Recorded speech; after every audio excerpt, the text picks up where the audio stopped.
राधे राधे। जय श्री कृष्ण। भगवान कहते हैं कि होने को कोई नहीं टाल सकता, जो होना है वो होता ही रहेगा। एक समय की बात है, एक बहुत ही ज्ञानी पंडित था। वह अपने एक बचपन के घनिष्ठ मित्र से मिलने के लिए किसी दूसरे गांव जा रहा था, जो कि बचपन से ही वो गूंगा था, एक पैर से अपाहिज था। उसका गांव काफी दूर था और रास्ते में कई और छोटे छोटे गांव भी पड़ते थे। पंडित अपनी धुन में चला जा रहा था कि रास्ते में उसे एक आदमी मिल गया, जो दिखने से बहुत ही हष्ट पुष्ट था। वह भी पंडित के साथ ही चलने लगा। पंडित ने सोचा कि वो चलो अच्छा ही है, साथ साथ चलने से रास्ता जल्दी कट जाएगा। पंडित ने उस आदमी से उसका नाम पूछा तो उस आदमी ने अपना नाम महाकाल बताया। पंडित को यह नाम बड़ा अजीब लगा, लेकिन उसने नाम के विषय में और कुछ पूछना उचित नहीं समझा।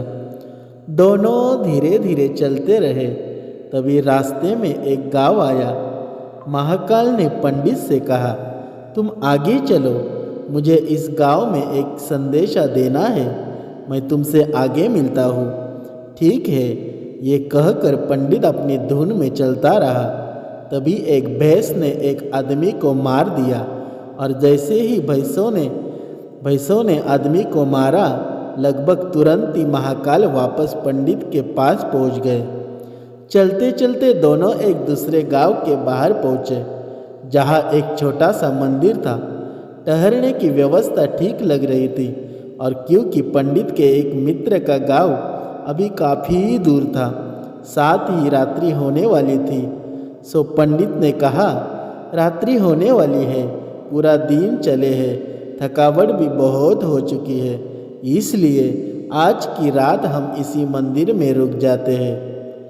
भूख भी लगी है, सो भोजन भी कर लेते हैं और थोड़ा विश्राम करके सुबह फिर से प्रस्थान करेंगे। महाकाल ने जवाब दिया, ठीक है, लेकिन मुझे इस गांव में किसी को कुछ सामान देना है, सो मैं देकर आता हूँ। तब तक तुम भोजन कर लो, मैं बाद में खा लूँगा। और इतना कहकर वह चला गया। लेकिन उसके जाते ही कुछ देर बाद उस गांव से धुआं उठना शुरू हुआ और धीरे धीरे पूरा गांव में आग लग गई। पंडित को आश्चर्य हुआ।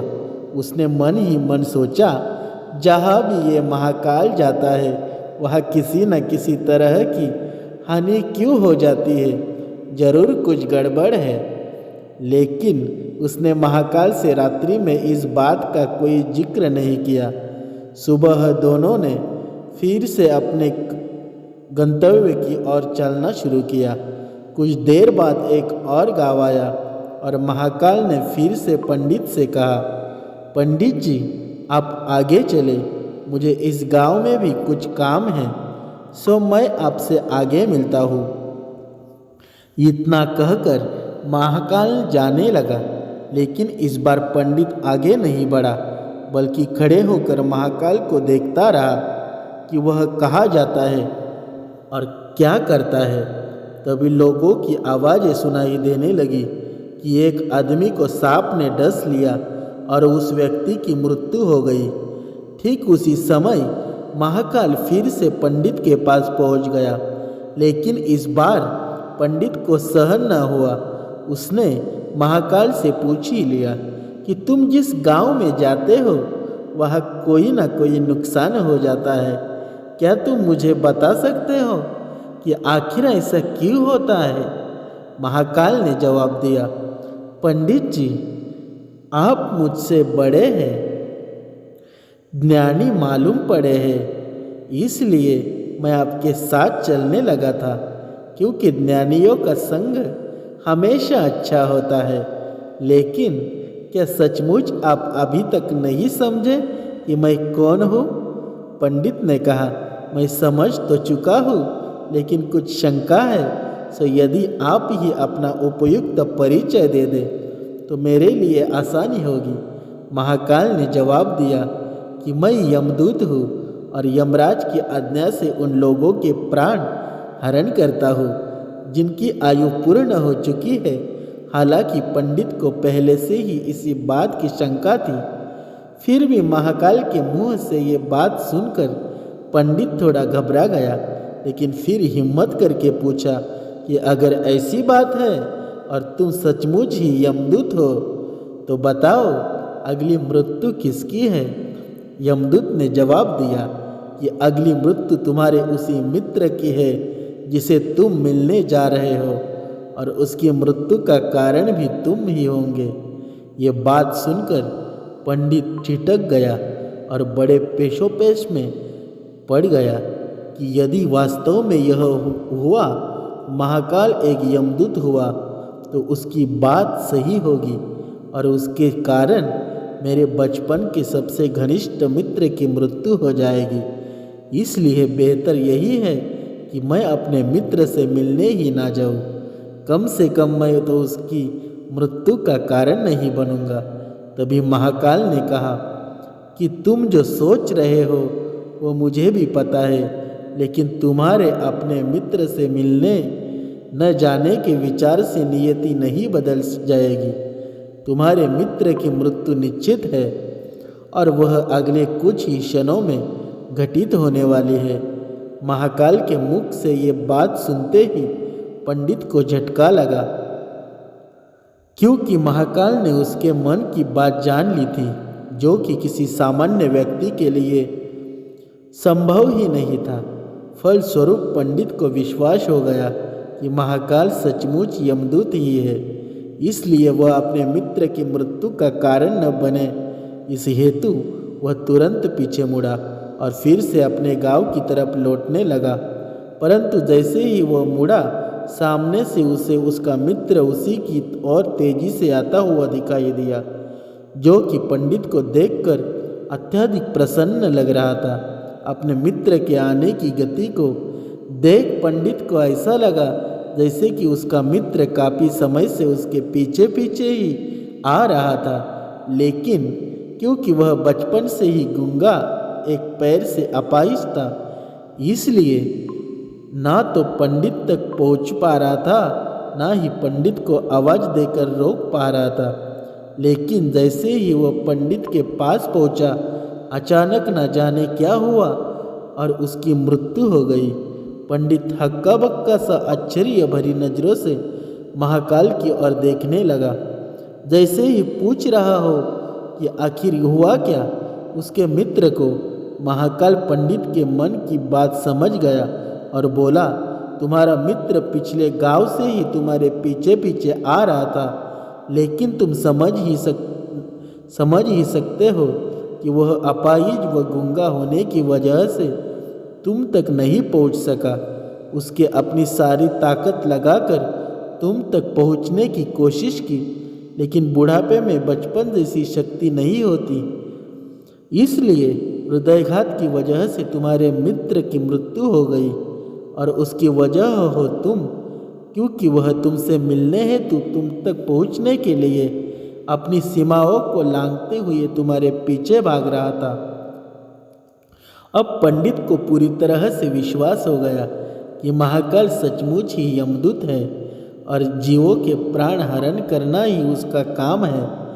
चूँकि पंडित एक ज्ञानी व्यक्ति था और जानता था कि मृत्यु पर किसी का कोई बस नहीं चलता, वह सभी को एक न एक दिन मरना ही पड़ता है, इसलिए उसने जल्दी ही अपने आप को संभाल लिया। लेकिन सहसा ही उसके मन में अपनी स्वयं की मृत्यु के बारे में जानने की उत्सुकता हुई, इसलिए उसने महाकाल से पूछा, अगर मृत्यु मेरे मित्र की होनी थी तो तुम शुरू से ही मेरे साथ क्यों चल रहे थे। महाकाल ने जवाब दिया, मैं तो सभी के साथ चलता हूँ और हर क्षण चलता रहता हूँ, केवल लोग मुझे पहचान नहीं पाते, क्योंकि लोगों के पास अपनी समस्याओं के अलावा किसी और व्यक्ति या वस्तु या घटना के संदर्भ में सोचने या उसे देखने समझने का समय ही नहीं है। पंडित ने आगे पूछा, तो क्या तुम बता सकते हो कि मेरी मृत्यु कब और कैसे होगी? महाकाल ने कहा। हालांकि किसी भी सामान्य जीव के लिए ये जानना उपयुक्त नहीं है, क्योंकि कोई भी जीव अपनी मृत्यु के संदर्भ में जानकर व्यतीत ही होता है। लेकिन तुम ज्ञानी हो, व्यक्ति हो, और अपने मित्र की मृत्यु को जितनी आसानी से तुमने स्वीकार कर लिया है, उसे देखकर मुझे ये लगता है कि तुम अपनी मृत्यु के बारे में जानकर भी व्यथित नहीं होंगे।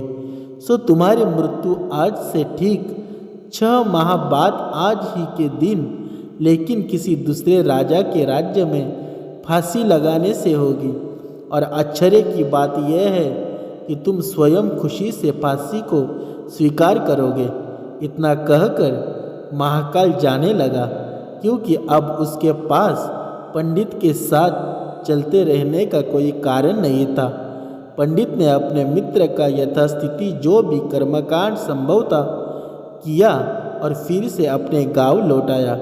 लेकिन कोई व्यक्ति चाहे जितना भी ज्ञानी क्यों ना हो, अपनी मृत्यु के संदर्भ में जानने के बाद कुछ तो व्यतीत होता ही है, और उस मृत्यु से बचने के लिए कुछ न कुछ तो करता ही है। सो पंडित ने भी किया। चूंकि पंडित विद्वान था, इसलिए उसकी ख्याति उसके राज्य के राजा तक थी। उसने सोचा कि राजा के पास तो कई ज्ञानी मंत्री होते हैं और वे उसकी इस मृत्यु से संबंधित समस्या का भी कोई न कोई समाधान तो निकाल ही जा देंगे। इसलिए वो पंडित राजा के दरबार में पहुंचा और राजा को सारी बात बताई। राजा ने पंडित की समस्या को अपने मंत्रियों के साथ बांटा और उनसे सलाह मांगी।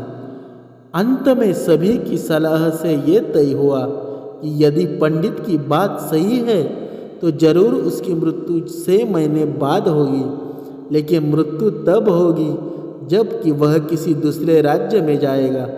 यदि वह किसी दूसरे राज्य में जा ही नहीं तो मृत्यु नहीं होगी। ये सलाह राजा को भी उपयुक्त लगी। सो उसने पंडित के लिए महल में ही रहने के हेतु उपयुक्त व्यवस्था करवा दी। अब राजा की आज्ञा के बिना कोई भी व्यक्ति उस पंडित से नहीं मिल सकता था, लेकिन स्वयं पंडित को भी आ जा सकता था, ताकि उसे ये न लगे कि वह राजा की कैद में है। हालांकि वह स्वयं ही डर के मारे में कहीं आता जाता नहीं था।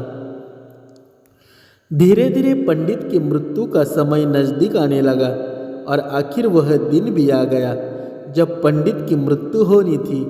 तो जिस दिन पंडित की मृत्यु होनी थी, उससे पिछली रात पंडित डर के मारे जल्दी ही सो गया, ताकि जल्दी से जल्दी वह रात और अगला दिन बीत जाए और उसकी मृत्यु टल जाए। लेकिन स्वयं पंडित को नींद में चलने की बीमारी थी और इस बीमारी के बारे में वह स्वयं भी नहीं जानता था। इसलिए राजा या किसी और से इस बीमारी का जिक्र करने अथवा किसी चिकित्सक से इस बीमारी का इलाज करवाने का तो प्रश्न ही नहीं था। चूंकि पंडित अपनी मृत्यु को लेकर बहुत चिंतित था और नींद में चलते की बात बीमारी का दौरा अक्सर तभी पड़ता है जब ठीक से नींद नहीं आ रही है। सो उसी रात पंडित रात को नींद में चलने का दौरा पड़ा। वह उठा और राजा के महल से निकलकर अस्तबल में आ गया। चूँकि वह राजा का खास मेहमान था, इसलिए किसी भी पहरेदार ने उसे ना तो रोका न किसी तरह की पूछताछ की। अस्तबल में पहुंचकर वह सबसे तेज दौड़ने वाले घोड़े पर सवार होकर नींद की बेहोशी में ही राज्य की सीमा से बाहर दूसरे राज्य की सीमा में चला गया। इतना ही नहीं, वह दूसरे राज्य के राजा के महल में पहुंच गया और संयोग हुआ ये कि उस महल में भी किसी पहरेदार ने उसे नहीं रोका, ना ही कोई पूछताछ की, क्योंकि सभी लोग रात के अंतिम प्रहर की गहरी नींद में थे। वह पंडित सीधे राजा के शयन कक्ष में पहुंच गया। रानी के एक और उस राज्य का राजा सो रहा था, दूसरी ओर स्वयं पंडित जाकर लेट गया। सुबह हुई तो राजा ने पंडित को रानी की बगल में सोया हुआ देखा। राजा बहुत क्रोधित हुआ, पंडित को गिरफ्तार कर लिया। पंडित को तो समझ में नहीं आया कि वह आखिर दूसरे राज्य में और सीधे राजा के शयन कक्ष में कैसे पहुंच गया। लेकिन वह उसकी सुनने वाला कौन था।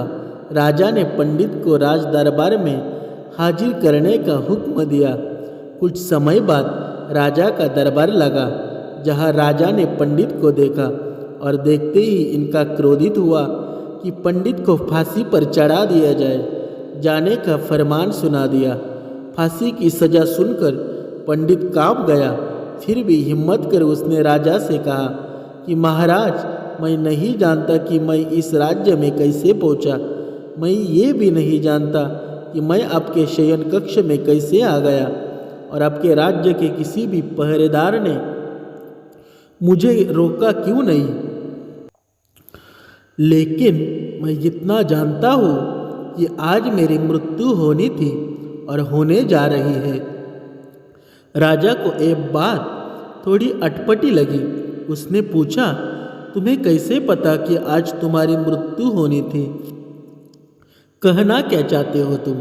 राजा के सवाल के जवाब में पंडित से पिछले 6 महीनों की पूरी कहानी बता दी और कहा, महाराज, मेरा क्या किसी भी सामान्य व्यक्ति का इतना साहस कैसे हो सकता है कि वह राजा की उपस्थिति में राजा के ही कक्ष में रानी के बगल में सो जाए। ये तो सरासर आत्महत्या की होगी और मैं दूसरे राज्य से इस राज्य में आत्महत्या करने क्यों आऊँगा। राजा को पंडित की बात थोड़ी उपयुक्त लगी, लेकिन राजा ने सोचा कि शायद वह पंडित मृत्यु से बचने के लिए महाकाल और अपनी मृत्यु की भविष्यवाणी का बहाना बना रहा है। इसलिए उसने पंडित से कहा कि यदि तुम्हारी बात सत्य है और आज तुम्हारे मृत्यु का दिन है, जैसा कि महाकाल ने तुमसे कहा है, जो तुम्हारी मृत्यु का कारण मैं नहीं बनूंगा।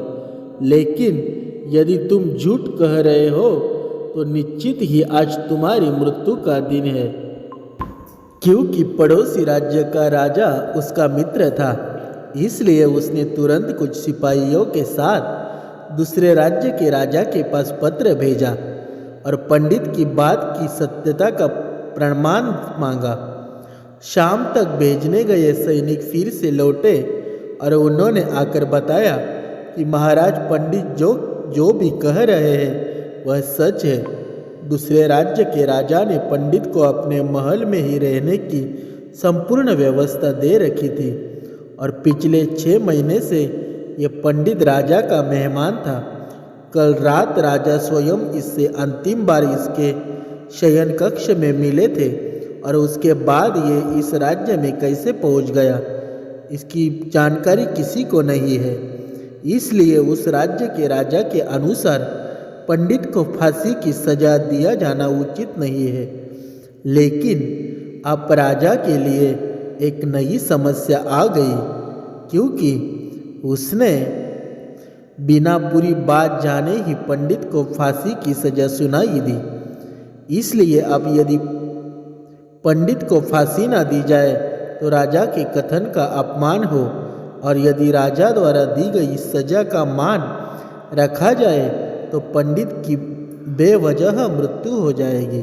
राजा ने अपने इस समस्या का जिक्र अपने अन्य मंत्रियों से किया और सभी मंत्रियों ने आपस में चर्चा के ये सुझाव दिया कि महाराज, आप पंडित को कच्चे सूत के एक धागे से फांसी लगवा दें।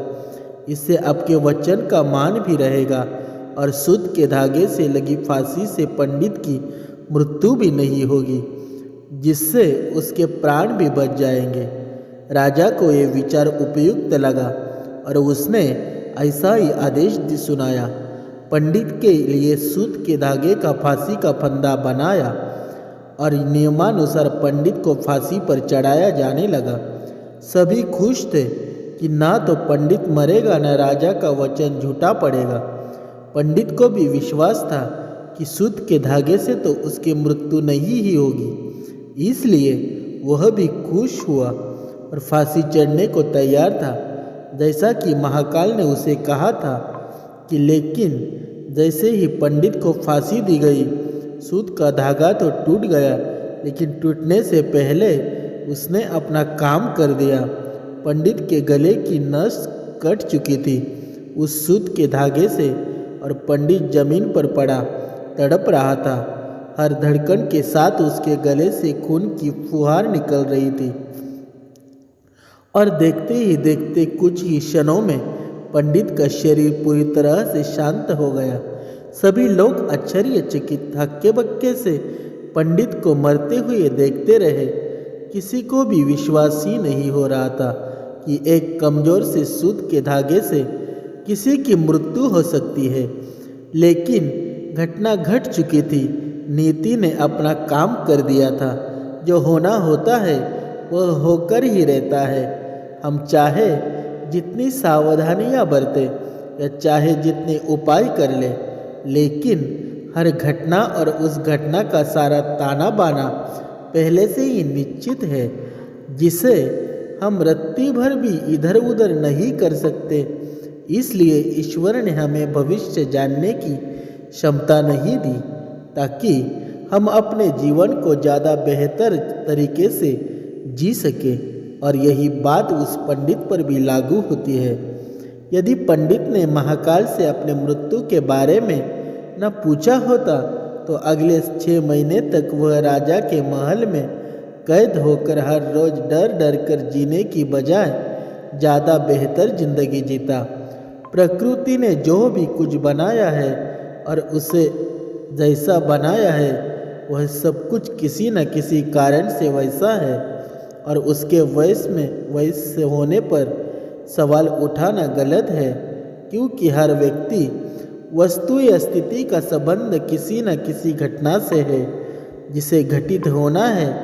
उदाहरण के लिए पंडित की मृत्यु का संबंध उसके मित्र से था, क्योंकि यदि वह उसके मित्र से मिलने न जा रहा होता तो उस रास्ते में महाकाल न मिलता, और पंडित उससे अपनी मृत्यु से संबंधित सवाल न पूछता।